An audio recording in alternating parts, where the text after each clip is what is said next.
Ginigit-git nyo yung mga tao ko dyan sa envelope na yan. Lisa Marcos, naalala mo? Nagpadala ka sa akin ng video? Sinabihan mo ako saan kukunin ang pera. Pinakita mo ang muka ng tao doon sa video message mo. Hi, this is she's been working with us for the longest time. We trust her. You sent me written instructions about money. Millions a month. Anong nakalagay doon sa envelope? DepEd. Anong ginawa ko? Binigay ko sa DepEd. Putak na mukha.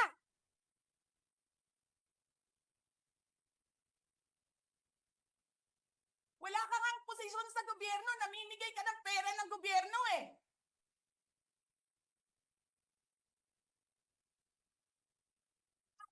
Sisirain mo yung tangal ng mga kasama ko sa Office of the Vice President. Sasabihin nyo sa mga tao, nakaw yan, confidential funds yan. Niwala nga kayong isang proof na confidential funds yan. Naniwala lang kayo sa isang babae na ang pangalan ay Gloria Mercado na nagsabi confidential funds yan, na hindi nyo nga nilabas na wala pang confidential funds, meron ng white envelope.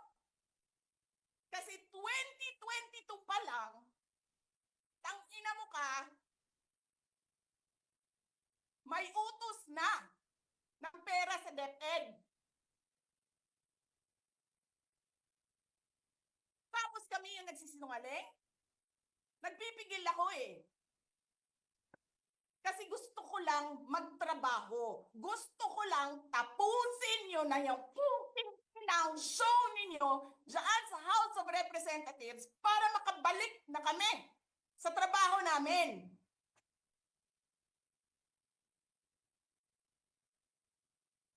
Tapos ganyan ang gagawin ninyo sa amin dahil hindi kami sumusunod sa inyo? Dahil ayaw na namin tumulong sa inyo?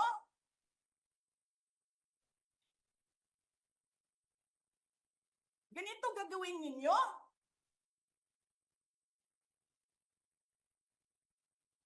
Presidente ka, may speaker ka na involved sa bribery ng Supreme Court justices.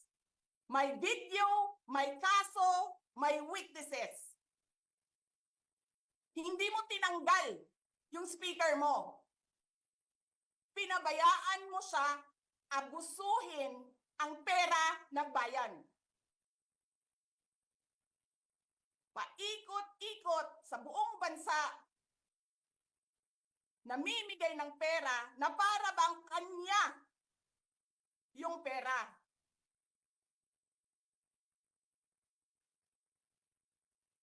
Eh di ba nga, lagi niyo sinasabi separation of powers? Anong trabaho ng legislative branch? Gumawa ng batas. Anong ginagawa ni Martin Romualdez? Nagdidirect ng DSWD, namimigay ng ayuda,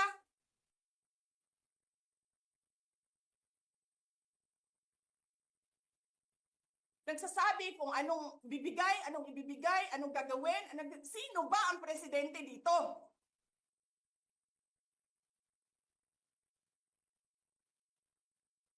Alam nyo, alam namin, mali ang ginagawa ninyo. Sinabihan ko lang mga kasama ko sa Office of the Vice President, pasensya na, sumunod na lang tayo para matapos na sila.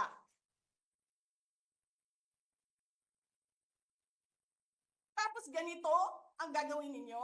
Alam namin, walang contemptuous doon sa ginawa ni Yusek Lopez. Wala. Lahat ng tanong, sinagot niya. Pumunta siya. Maayos siya. kumausap? And then sasabihin ninyo sa amin, bakit kami susulat sa COA? Bakit hindi kami susulat sa COA? Hindi tapos ang appeal namin. Hindi tapos ang audit namin. Tapos buhaghag na ninyo tanan ang gisubmit namo sa COA?